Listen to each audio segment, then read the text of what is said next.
Thank you. Good afternoon, everyone, and welcome to the Planning Advisory and Adjustment Committee meeting of Tuesday, March the 31st, 26. Before we start the meeting, I would like to read our Pembroke Land Acknowledgement Statement. As we gather today, I would respectfully acknowledge on behalf of this committee and council and the community that the city of Pembroke resides on the unceded traditional territory of the Algonquin people. We thank the generations of people who have taken care of this land for thousands of years. It is with this statement that we honor and respect the Algonquins on whose land we reside. We now call the meeting to order, and can I have approval of the agenda, please? Moved by Marcel, second by Ian. All in favor. Minutes of February the 23rd, 26 having been distributed. Can we have approval of the minutes? Moved by Ed, seconded by Ian. Were there any errors or omissions in the minutes? Seeing none, all in favor. Carried. Any disclosure of pecuniary interest or general nature thereof? Seeing none, we move on to new business. The first one is a Z3 2026 326 Matheson Drive. Owen. Thank you, Mr. Chair. Our applicant, Allison Clark, has submitted a site plan proposing a row dwelling of 4 primary units and 2 accessory dwelling units for a total of 6 dwelling units at the property that will be known as 365 Matheson Drive. The property is currently vacant land. The zoning bylaw currently zones 365 Matheson Drive as a residential type 4, the highest density zoning within the city of Pembroke. While this current zoning permits the highest density residential uses such as apartment dwellings, it does not permit any uses of lower density residential zoning such as R1, R2, and R3, examples being plex dwellings and row dwellings, hence the requirement to downzone the property for a row dwelling. The proposed R3 special exception 50 zoning is required to downzone to allow for a row dwelling, as well as to grant site-specific relief to allow for the 2 proposed accessory dwelling units on a single lot. This being the single item of zone provision relief being required, the proposed zoning can be viewed as being in keeping with the intent of the zoning bylaw, with all other applicable zone provisions being met and or exceeded, including minimum provisions for lot area, lot frontage, front yard setback, rear yard setback, interior side yard setback, lot depth, landscaped open space, dwelling unit area, and building height. Further, this application will maintain the zoning bylaw's intended residential use of the property. As such, this application can be viewed as being completely in keeping with the intent of the zoning bylaw. The proposed zoning can be viewed as being completely compatible within the neighborhood of 365 Matheson Drive. Matheson Drive itself is made up of a mixture of semi-detached dwellings, row dwellings, and apartment buildings. So the addition of another medium density row dwelling development would fit in perfectly with the existing character of the street and neighborhood. Regarding parking, the zoning bylaw requires 2 spaces per dwelling unit for primary row dwelling units and a single space per unit for accessory dwelling units, meaning that in this case, a total of 10 parking spaces would be the standard requirement. Ms. Clark's site plan shows this requirement being met with this total of 10 parking spaces being accommodated on the property. The spaces are shown as being accommodated in a total of 4 driveways. Site-specific relief is required from parking provisions is required to allow for 2 of these driveways to have a maximum width of 22 feet, as well as for the driveways to have a minimum separation distance of 20 feet. These 2 site-specific reliefs from parking provisions can be viewed as being relatively minor in nature. And as this will allow for all required parking to be accommodated on lot, the intent of the zoning bylaw's parking provisions can be viewed as being met. Now, there are 2 easements over 365 Matheson Drive. The first being in favor of Ottawa River Corporation, and the second being in favor of the city of Pembroke for sanitary sewer infrastructure. These easements are located on the extreme sides of the property, with the proposed road dwelling being situated exactly between the two easements. Neither the road dwelling nor its parking areas are shown as impeding either easement on the submitted site plan. Regarding the official plan, the property is designated residential by Schedule A of the official plan. The proposed zoning is absolutely in keeping with this direction in the official plan, as it will allow for residential infill in an already built up area with sufficient planned infrastructure. Further, regarding the residential designation in the official plan aims to promote efficient and pleasant neighborhood environments. Within a 1 kilometer radius of 365 Matheson Drive are Fellows High School, Champlain Discovery Public School, and Our Lady of Lourdes Elementary School, as well as highway commercial businesses on Pembroke Street East, including those of Pembroke Mall. Regarding Schedule B of the official plan for transportation, the property is located within 500 meters of Pembroke Street East, the city's sole arterial road. As such, this location will provide for strong prime vehicular transportation links throughout the city via Pembroke Street's connections to collector and local roads, as well as to the outside of the city of Pembroke via Pembroke Street East becoming Highway 148. Regarding pedestrians and sidewalks, the roads in the neighborhood of 365 Matheson Drive all meet and or exceed the requirement of the official plan for having sidewalks on a minimum of one side of the road. In the neighborhood, sidewalks are available on one or both sides of the road, making for easy pedestrian access to the highway commercial strip of Pembroke Street East and Pembroke Mall, as well as the aforementioned schools within the area. Both the official plan and the provincial planning statement speak to development being on existing municipal services. Full servicing is available on Matheson Drive, and the requirement of a building permit for the proposed road dwelling will trigger the approval of the operations department to ensure adequate servicing capacity. Regarding the provincial planning statement 2024, as this application proposes residential infill within a previously developed area, introducing new housing options and a net increase in residential units, it is absolutely in keeping with the current provincial planning statements. And as such, the planning department is recommending the approval of the zoning bylaw amendment application for 365 Matheson Drive from a residential type 4 zone to a residential type 3 special exception 50 zone. Thank you, Owen. Were there any submissions received regarding this application? A single informational inquiry was received. No submissions of opposition were received. Thank you very much. Anyone representing this application? We have our applicants, Allison Clark, present via Zoom. Yes. Allison? Good afternoon. Good afternoon. Do you have any further comments regarding the application, Allison? Through you, Mr. Chair, thank you for holding this this public meeting. I don't think I have anything additional to add beyond the excellent description that Owen has given.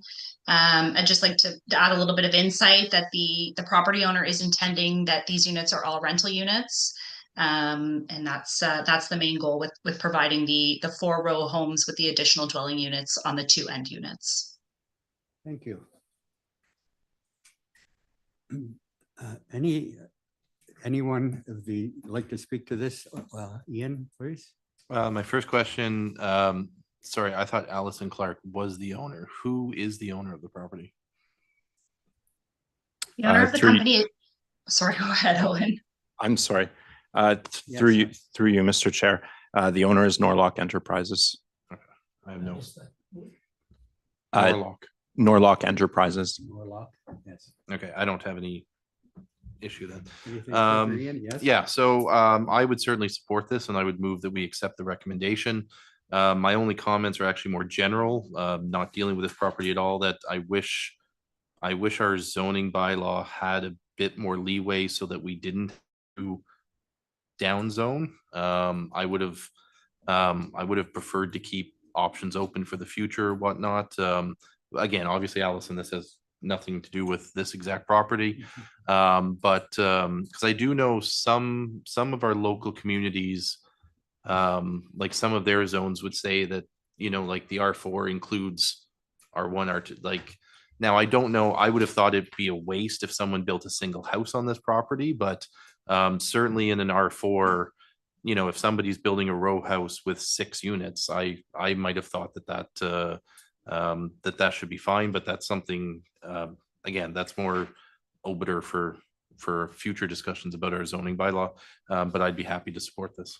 Do we have a seconder to the motion? Yes, Marcel. Any further? Yes, Romeo. I'm looking at the proposed plan or the site. It's an interesting concept, by the way. The idea of having four homes along the front, and then you got 2 that are kind of squeezed in the back. So that's talking about taking advantage of the density of the properties available, and that's the thing to come. I'm also like to tag on to the comment that Councillor Peel mentioned regarding the downzoning. I think it is very important. I know that we're going through a revision right now that and I've said that it be flexible. And this is the kind of an area that I agree with you that it's unfortunate that we couldn't maintain the flexibility here. I'm sorry about that. I do that all the time. I guess I have no problem with, I think this is a good plan. It fits in quite well in that area. I kind of suspected on the east side of that in the Luncheon Valley, you'll see multiple housing type of situation. There won't be single family dwellings, I'm sure. However, having said that, I'm wondering what the size of these homes are going to be like. Is this a cookie cutter thing taken out of some professor's book, or is it an actual schematic drawing? Will be there, whether it's 1 story, 2 stories, or 2, 3 stories. It doesn't mention that. Owen? Through you, Mr. Chair. So on the site plan regarding the size, each dwelling unit is approximately 1,000 square feet. The size of the accessory dwelling units is not marked at this time, and I'll let Allison speak to the building height, as building height is not noted either, but it would have to meet the zoning bylaws maximum building height requirement. Well, I'm pleased to hear that. Thank you very much. One of the concerns I've expressed in the past, and it's worthwhile noting again, I'm very concerned about the young generation being able to afford their homes. And this looks like a perfect example of starter homes. And so certainly I approve of this particular downzoning more. I'm more approving of the concept of what's happening here. Thank you, Romeo. Any further comments? All in favor of the motion? Opposed, if any? Carried. Thank you very much. Thank you for your time. Through you, Mr. Chair. Yes. So just to note, this will move to a public meeting of council, Yes. which I believe, Ms. Clark, you're aware of. That public meeting of council will be on April 7th at 6 p.m. Thank you, Owen. Just confirming that I am aware of that. Thank you. Cool. You want to repeat that, Owen, or did she say she heard it? She's aware. Okay, good. Thank you very much. Have a great evening. Good evening. We'll move on to Z for 2026, 268 Isabella Street, Jason Turcotte. Turcotte, did you? Owen, would you like to for this? Thank you, Mr. Chair. Our applicant, Jason Turcotte, is proposing the conversion of the ground floor commercial unit of the existing mixed-use building at 268 Isabella Street to a residential dwelling unit. This mixed-use building currently consists of a single ground floor commercial unit and 5 residential dwelling units in the above stories. The property is currently zoned local commercial special exception 2 by the zoning bylaw. This site-specific zoning includes the permitted uses of art gallery, convenience store, dwelling units above ground floor non-residential uses, office, personal services establishment, studio, and retail store. So as the current site-specific zoning explicitly only permits residential dwelling units above ground floor non-residential uses, a zoning bylaw amendment is required to a new site-specific zoning. The proposed local commercial special exception 3 zoning will maintain all of the previous C1-2 zone provisions, including permitted uses, with the sole difference between the two being that dwelling unit will be added as a permitted use under the proposed new zoning. This zoning will allow for flexibility in the future use of the ground floor of the existing mixed-use building, with both local commercial permitted uses and a residential use being an option without the property owner having to seek another zoning bylaw amendment. This flexibility would be ideal for the applicant who has had difficulty keeping the ground floor unit rented out. The proposed zoning with the additional permitted use of a dwelling unit can be viewed as being completely compatible within the neighborhood. The property is largely surrounded by residential zonings with the odd commercial zonings mixed into the neighborhood. These zonings exist existing side by side harmoniously, show why the proposed zoning with both the options for the ground floor unit to be commercial or residential can be viewed as being highly compatible within the neighborhood. Standard C1 zone provisions are met and or exceeded for the existing mixed use building, including minimums for lot area, lot frontage, front yard setback, rear yard setback, and existing site-specific relief of the current C1-2 zone for minimum interior side yard setbacks will be carried over to the new proposed C1-3 zoning.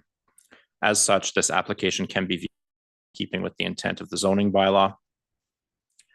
Regarding parking, the zoning bylaw requires a minimum of 2 spaces, 1.5 spaces per dwelling unit rounded up technically, for the proposed new dwelling unit. There are 4 existing parking spaces in the existing front parking area that exceed this requirement.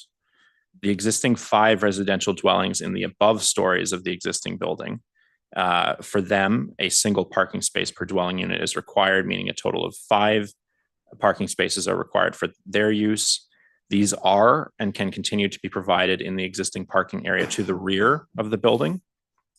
As such, the intent of the zoning bylaw regarding parking can be considered it's met and exceeded. Regarding the official plan, the property is designated residential by Schedule A of the official plan. Under this designation, the official plan states that certain compatible uses may be permitted in a separate zoning category without amendment to this plan, provided that adequate measures are taken to ensure that the residential character of the surrounding neighborhood will not be adversely affected. The existing building and zoning for local commercial uses has been long-standing, and the city is not aware of any issues relating to its proximity to residential properties. And with the addition of the proposed residential use, this can be viewed as being a relatively minor change from the existing permitted uses that will be even more compatible with the surrounding residential uses. Mr. Turcotte, while he proposes no addition to the existing building or expansion of the existing building footprint, a building permit would be required for any significant interior works required for the conversion of the space to a dwelling unit. And the requirement of a building permit will trigger the approval of the operations department to ensure adequate servicing capacity. The provincial planning statement 2024 states that planning authorities should support the achievement of complete communities by accommodating an appropriate range and mix of land uses.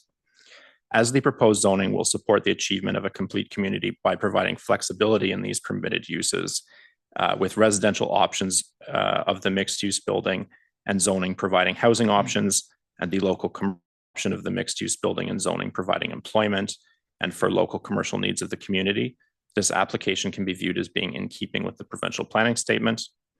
As such, the planning department is recommending the approval of the zoning bylaw amendment application for 268 Isabella Street from a local commercial special exception 2 zone to a local commercial special exception 3 zone. Thank you, Owen.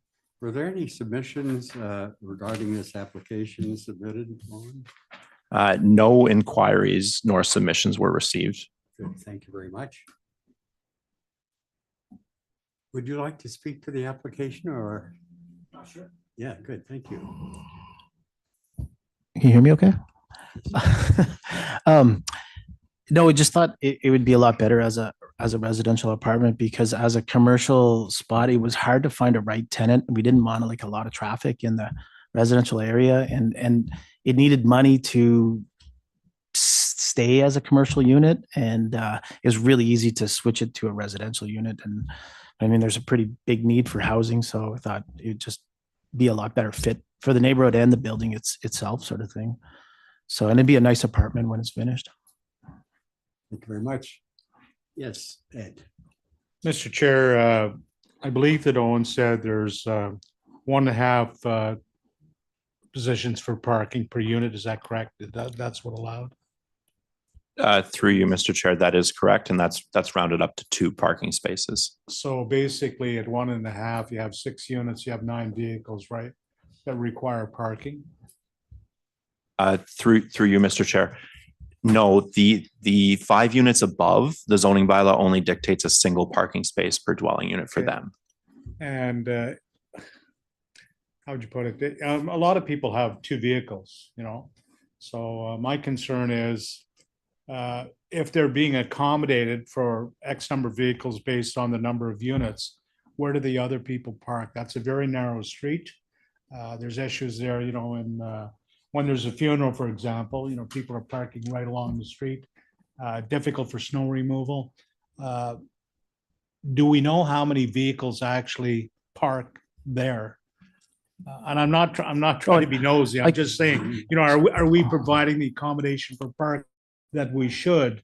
And in the event, are we creating a, you know, a quandary for people saying, well, yeah, you know, we're renting up above, but we have 2 vehicles. Where do we park our other vehicle? Well, in the back, I have 5 spots, and only 4 are used right now. But they're mostly all 5 out of the 6 will be 1-bedroom apartments. Okay. And then I have 4, possibly even 5 spots in the front. So I have about 9 spots. Thank you. And snow as well too. So it's not. Thank you. That answers my question. Thank you. Anything further questions from the committee members? Yes. I guess I'd like the question to the planning department. Where are the boundaries of the downtown business region? Does that include that street? Through you, Mr. Chair, it does not. Okay, because it's a good thing it doesn't. I mean, you know, we've had a real battle with downtown business because some of the owners wanting to put residences on the down floor. And we've been pretty adamant to make sure that it's remained businesses. So I'm glad that it's not part of it, because we would be creating a bad precedent. We'd have a bit of a headache on our hands in the future with owners of downtown buildings.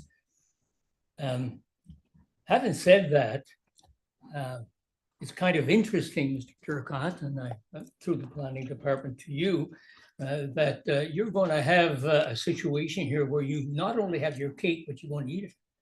You're going to change this into a residence, but you maintain the right to put it back into a commercial later in the future. So that's something a little extra that I think a lot of owners of downtown buildings might envy you for. I'll put it positively. Okay, so I just mentioned that because I think it's a better situation to be a residence to begin with. I think ever since sewing machine moved out of there years ago, it really hasn't been made a go. And basically, immediately each to that house, west house, south of that house, and north of that building, they're all homes, single family homes or small apartments and so on. So I think it's a good move, and I would certainly approve a motion to allow the applicant to be accepted. No, thank you. Yes. Second.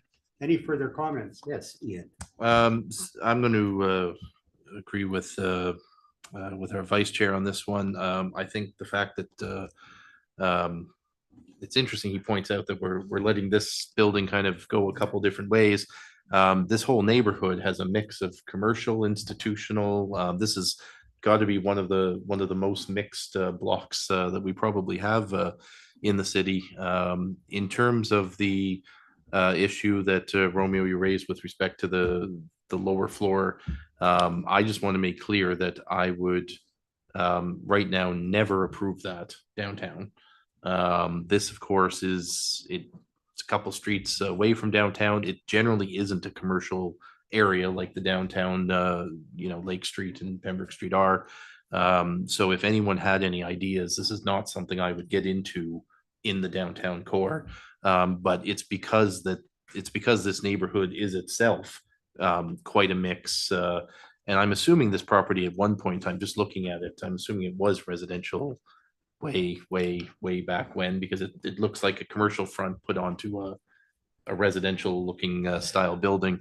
So I would happily approve this one. Again, no ideas with other, I guess, our highway commercial zones. I would never approve of this. And I like the fact that we're keeping it and giving that flexibility in the future, which we were kind of just talking about in the last one. So I do appreciate that. And as well, this location, I mean, you're within walking distance. I don't know who your current tenants are, but you're certainly within walking distance of the college from here. So I think this is going to be great, and I certainly hope that you get it rented out quickly. Thank you. Any further comments? All in favor of the motion? Opposed? Carried. Thank you very much. Hey, thank you.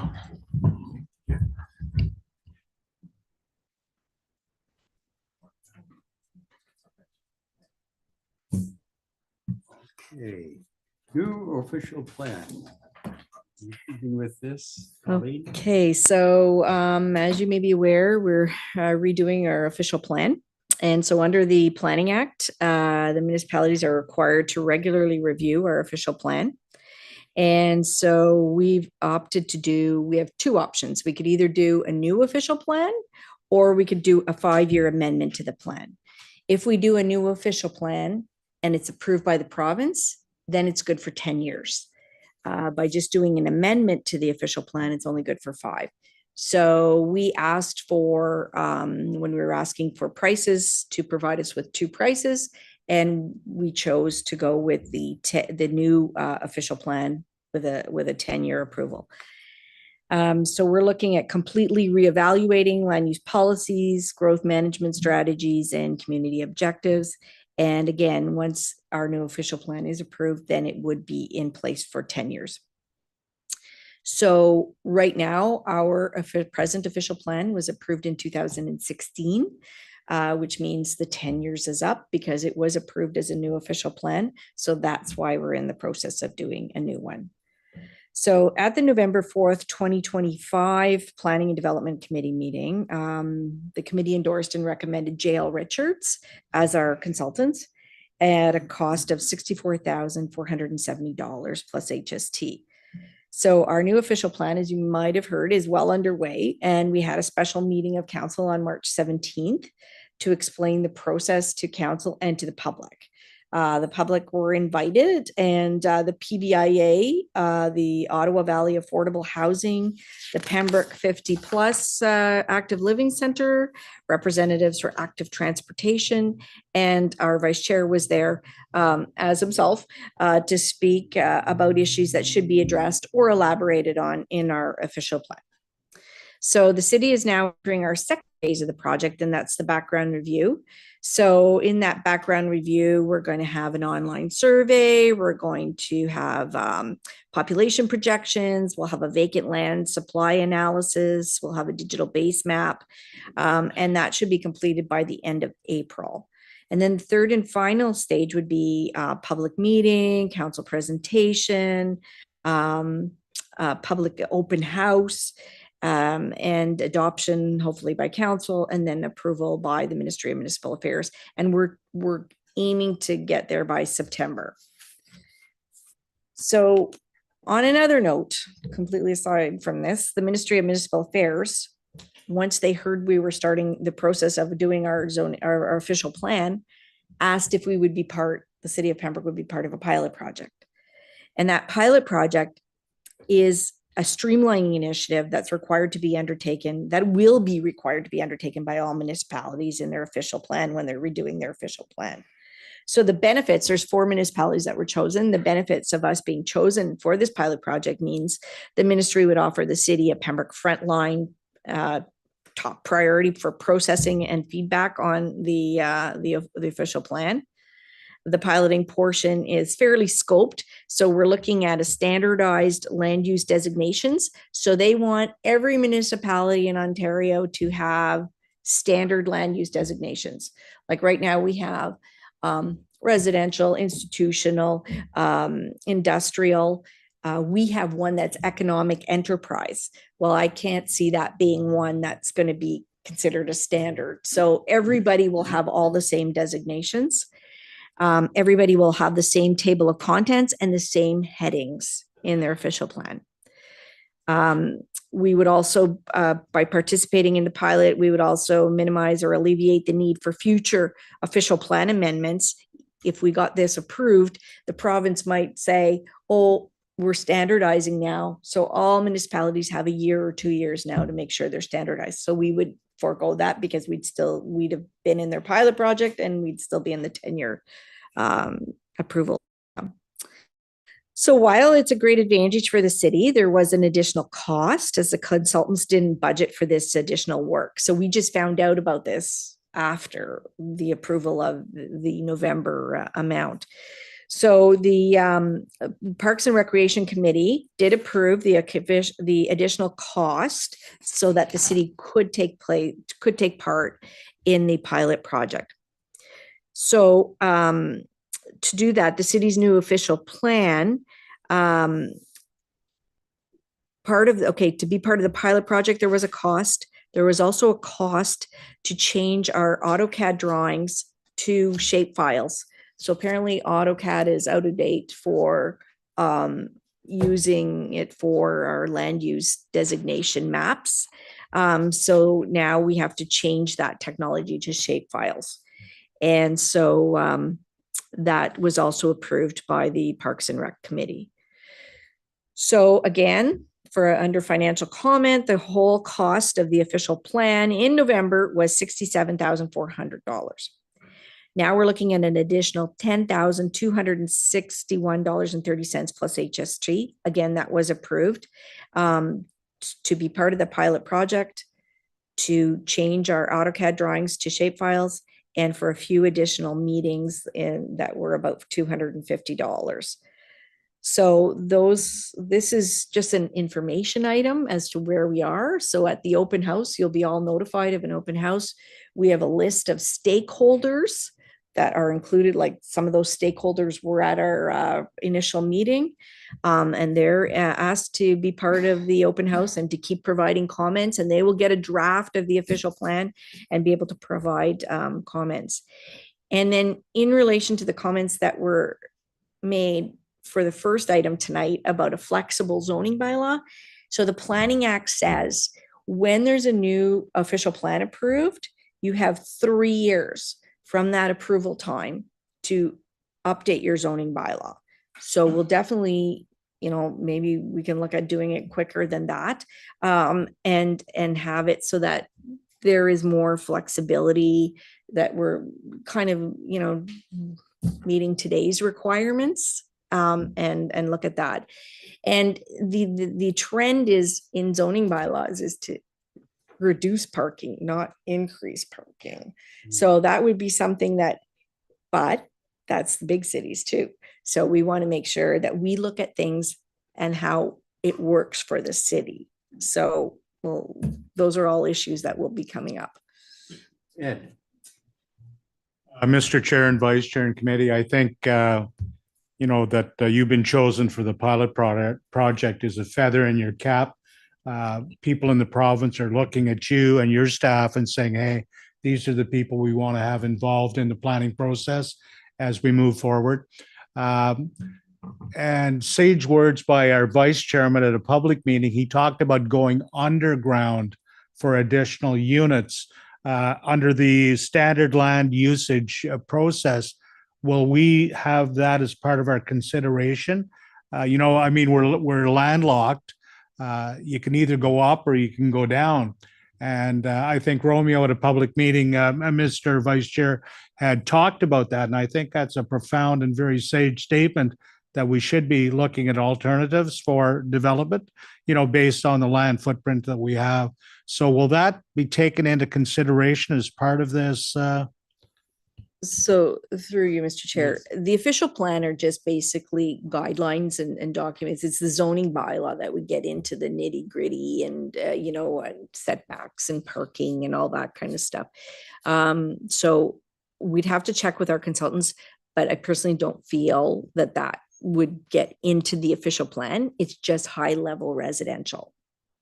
And residential can be anything, but maybe at this point, if it is underground, it may have to be rezoned. I don't know what, we don't have anything in the zoning bylaw that says that it can't be underground. So it'd have to meet the building code. And But we then do there's if we're going lighting. up. If we're going up, is there not a restriction if we're going up? There is a height restriction, yes. So what goes up must go down as well. I'm just saying maybe that's some consideration yeah. for the future. And we'll look into that, yeah. Further comments? Thank you very much. Past decisions. Update. Yes. Owen. Thank you, Mr. Chair. So at this committee's last meeting, a zoning bylaw amendment application was heard for 592 Horace Street. That application moved to a public meeting of council on March 3rd. It was approved as bylaw by council on March 17th. It is currently within its 20-day appeal period. The appeal period is set to close at 4 o'clock on April 7th. Thank you.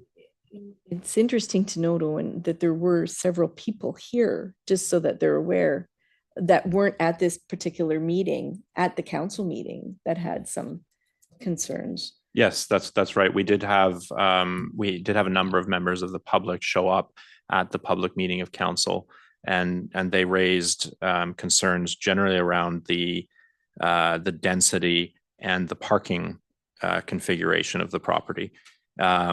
So we did, at council's suggestion, we did modify the parking requirement to allow for a greater driveway width, so that the parking configuration has some flexibility going forward. But we did receive some significant feedback that was not heard at this committee meeting, at the public meeting. Thank you, Owen. Anything further? The next meeting is scheduled for Monday, the 27th of April. Motion to adjourn. Moved by Ian, seconded by Marcel. All in favor. Thank you very much, folks.